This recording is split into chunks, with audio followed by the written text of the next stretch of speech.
these big bishop, if they go heaven, Bible not complete. Because Bible said it go be very hard for a rich man. Enter the kingdom of God. But we pastor, we are most richest men. If I talk something now, people go to verse. You know, say church money is not for pastor. Church money is for the congregation.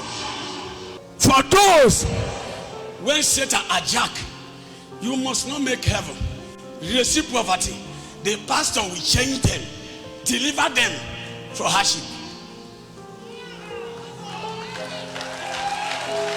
Church money is not to buy plane. Church money is not to buy a flashy car.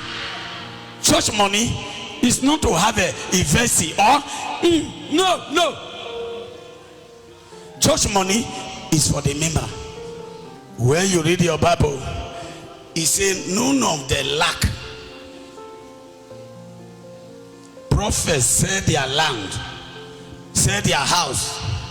Pastors sell their land, sell their house, and put them in the apostles' feet, and they share it among themselves. He said none of them lack. They give them their food daily.